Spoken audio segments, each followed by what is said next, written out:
Voy a pasar la palabra a Ana Palacio, que todos conocen suficientemente. Es tantas cosas que mejor no decir ninguna. Y lo verdaderamente importante es que, aparte, es generosísima porque ha hecho un cambio de programa, tenía que estar fuera de España en una conferencia, al final la va a dar, me contaba mañana, para poder estar con nosotros, y yo creo que es fundamental que tengamos también una visión de cómo la prosperidad, la política económica y la gobernanza europea se deberían enfocar al hilo de todo lo que estamos hablando. Ana, te cedo la palabra.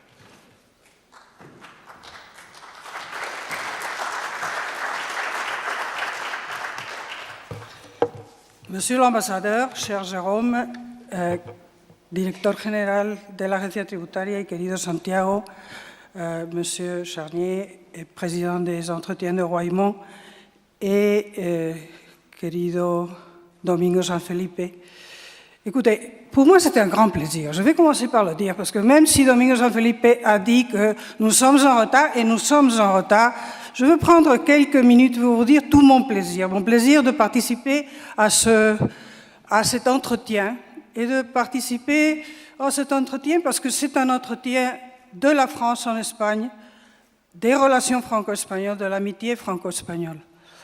Je dois vous dire qu'en rappelant les mots que disait tout à l'heure l'ambassadeur de France, moi je suis le produit du lycée français à l'étranger.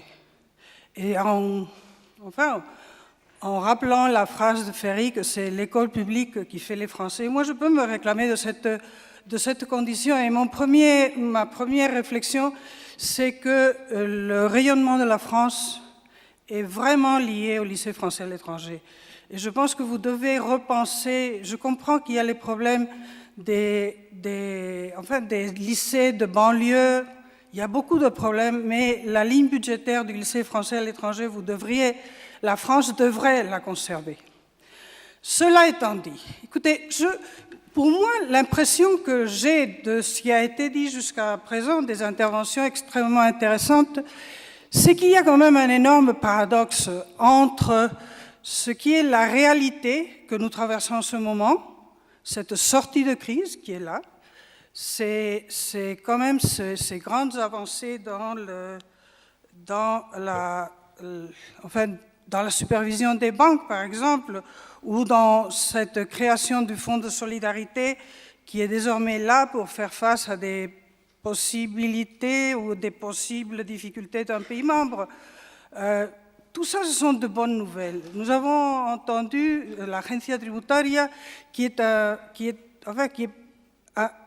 quand même un fleuron pour l'Espagne. Nous avons entendu M. Beteta raconter comment l'Espagne, il y a 2 ans, personne ne donnait un sou pour que l'Espagne sorte du marasme économique, et nous y sommes. Alors, quand même, en Europe, nous avons beaucoup de bonnes nouvelles. Pourquoi la morosité? Pourquoi c'est vrai que nous avons le chômage des jeunes, c'est vrai, nous le savons, c'est encore ça. C'est vrai que nous avons une société vieillissante, mais je pense que le fantôme qui parcourt en ce moment l'Europe, c'est cette morosité, c'est ce manque de confiance, c'est ce pessimisme européen. Et mon intervention est centrée sur ce point-là, sur cette idée comment nous pouvons lutter contre ce pessimisme. Et je passe al español. Desde la perspectiva ciudadana, hoy, el proceso de construcción europea aparece atenazado por la parálisis y Bruselas proyecta una visión ombliguista y de impotencia. La Unión realmente debe abordar los problemas del día a día y adoptar una estrategia clara, basada sí, pero no centrada en las instituciones y en el recurrente tropismo de la reforma de los tratados. Superar este trance exige trabajar sobre la confianza de los ciudadanos a través de políticas que lleguen, que aporten soluciones y, francamente, que se expliquen bien. Porque cada día es más claro que hoy en día la efectividad no es suficiente. La Unión sabemos, fue creada para superar odios caínitas derivados de un sistema de Estados-nación, de nacionalismos exacerbados que periódicamente desangraba las tierras europeas. Este proyecto innovador ha producido paz y prosperidad, hasta el punto que la paz y la prosperidad se han vuelto rutina, se dan por supuesto.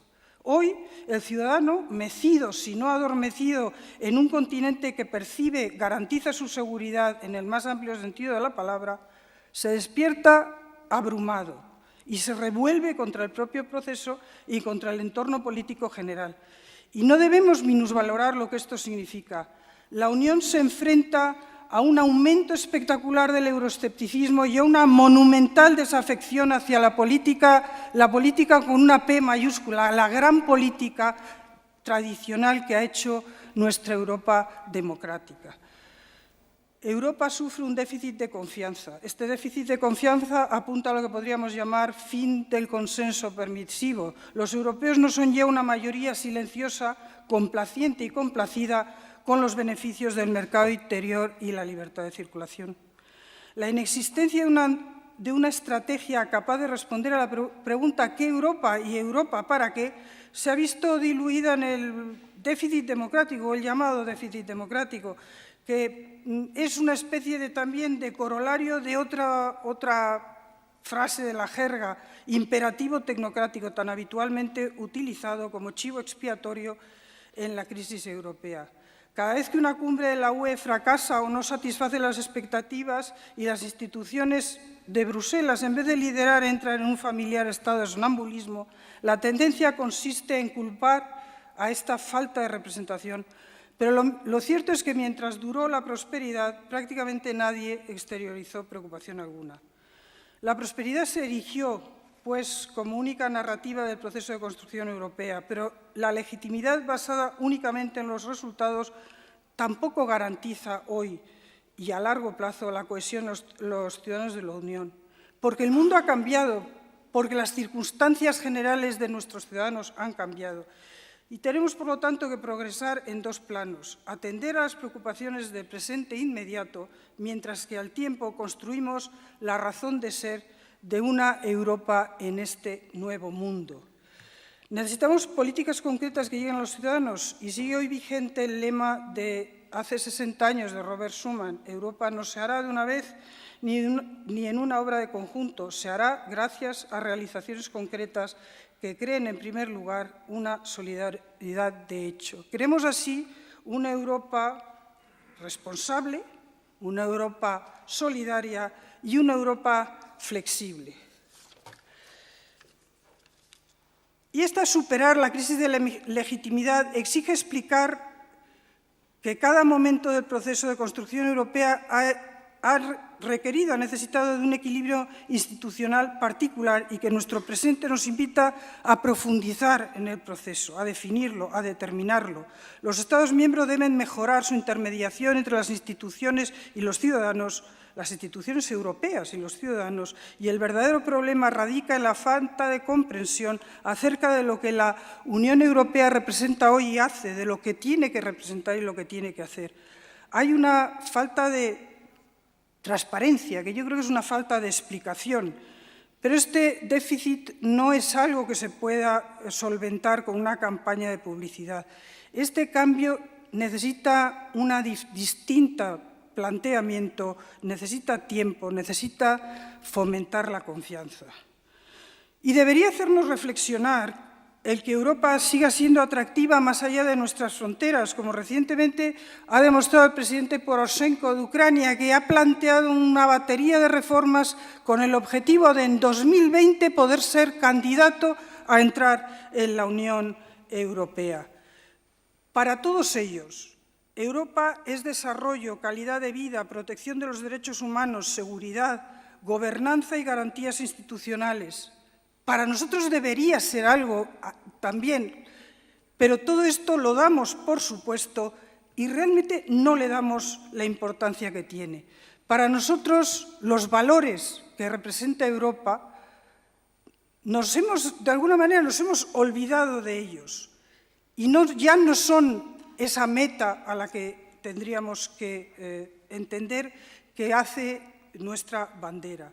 Las divisiones entre Estados miembros se han aumentado y están aumentando, y estas llevan a un resurgimiento de estereotipos nacionales, chauvinismos nacionalistas y resentimientos históricos, así como a una cada vez más sobresimplista y dañino juego de las culpas entre los Estados miembros. En la Europa de hoy asistimos a un retraimiento generalizado frente a los nuevos y los antiguos retos sociales y financieros, tanto internos como externos.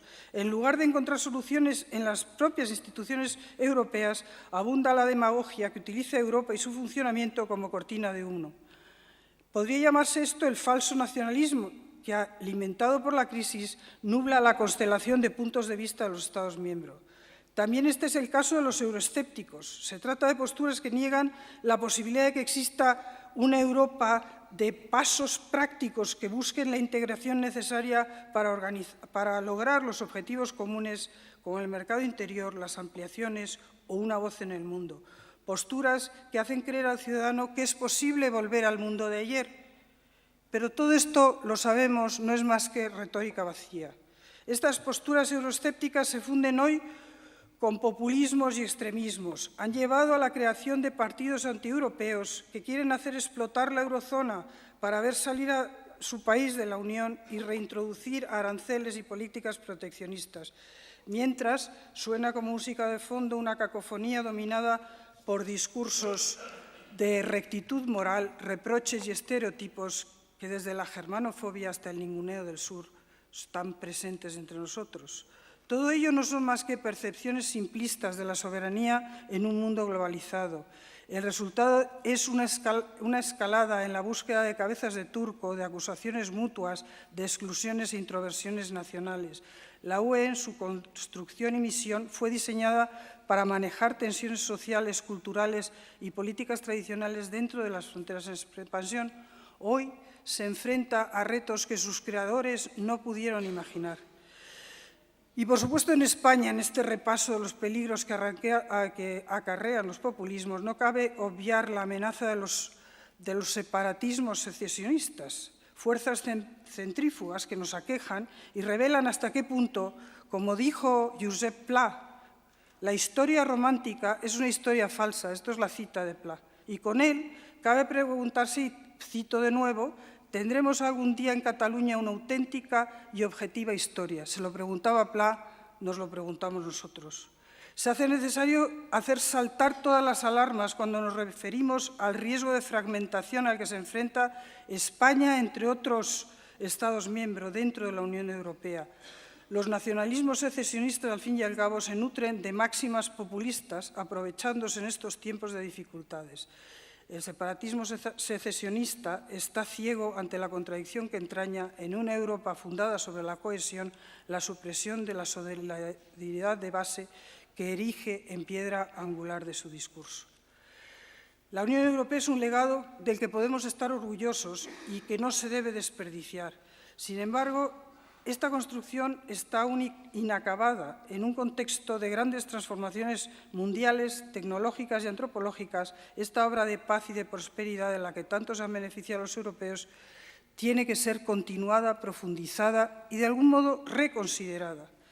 La crisis financiera ha afectado en un sinnúmero de instituciones y ha llevado a estados a la bancarrota, ha erosionado el viejo sueño. Europa se siente como una carga cuando debería ser un impulso y un escudo. Las divisiones internas no hacen sino ahondar diferencias, norte frente a sur, crecimiento frente a austeridad, núcleo frente a periferia. Son síntomas de la creciente y seria amenaza que representa la ausencia de una narrativa, de una épica europea coherente. Europa carece de un objetivo de carácter global y se queda solo en el rendimiento como fundamento legitimador. Y ahora ni siquiera en eso. Y no existe ese sentimiento de fin compartido que es necesario. Se ha abolido de facto el futuro que imaginamos. Si antes anhelábamos un futuro mejor, hoy muchos ciudadanos echan la vista atrás para ese futuro mejor. Europa se ve, por tanto, en la imposición de generar un nuevo centro de gravedad que vaya más allá de la prosperidad inmediata si queremos lograr una estabilidad a largo plazo y mantener nuestra posición en el mundo del siglo XXI. Es necesario, en este sentido, abrir los ojos a los ciudadanos sobre los valores de la Unión y, por contraste, sobre el coste de la nueva Europa. Este concepto subraya una realidad. La Unión Europea es un formidable multiplicador de la potencia de cada Estado miembro. Son muchos los ámbitos, y este es el caso del mercado interior, pero también de la defensa, el comercio internacional o la energía, en los que la soberanía de cada uno no puede ser plenamente realizada sin compartirla. Una realidad que deberíamos ser eficaces en propagar frente a quienes la desconocen e incluso denigran los beneficios que la pertenencia de la Unión reporta a su país. Y ahí los últimos estudios del Parlamento Europeo cifran de forma conservadora el beneficio de completar las políticas comunes. Valoran la compleción del mercado interior de consumidores en 235.000 millones de euros o el mercado único digital en 260.000 millones de euros, por solo citar dos ejemplos. Y la prioridad de nuestros ciudadanos es la política social y, en particular, la lucha contra el desempleo. Y hay que destacar que la mejor política social es aquella que se basa en una política económica orientada al crecimiento. Y tenemos que ahondar en investigación y desarrollo. Y tenemos, por supuesto, que ahondar en el debate institucional. Las instituciones son fundamentales, no son el centro, pero son fundamentales. Estamos, por fin, obligados de dar forma a una verdadera unión económica y monetaria, sin ceder a impulsos soberanistas que erosionan poco a poco la solidaridad entre los ciudadanos y los Estados miembros sobre cuyos fundamentos se ha construido la Unión Europea. Y, por último, debemos seguir pensando en una política exterior coherente que permita a la Unión ser un gran actor global e influyente en el nuevo mundo que está tomando forma y no caer presa de la amenaza de la irrelevancia que planea sobre nuestras cabezas si nos mantenemos separados. Los europeos tampoco podemos permitirnos el lujo de ignorar las convulsiones que asolan al mundo fuera de nuestras fronteras y convertirnos progresivamente en una reliquia del pasado. Europa ha conseguido mantenerse como una isla de paz y crisis como las de Ucrania nos hacen darnos cuenta de lo que tenemos, pero también de lo que podríamos perder si dejamos languidecer la idea de Europa. Ese es el mensaje. Voilà le message. Le message, c'est que nous avons besoin d'une grande Europe. Et dans cette grande Europe, la France a un rôle fondamental à jouer. Et c'est à partir de cette amitié franco-espagnole, de cette relation entre la France et l'Espagne, que je finis mon propos en disant que c'est fondamental pour nous tous d'aller ensemble vers une construction européenne dont nous avons besoin et qui, soyons clairs en ce moment, est vraiment menacée. Sans motif, sans raison, sans rationalité, mais qui est menacée par ce manque de confiance. Merci.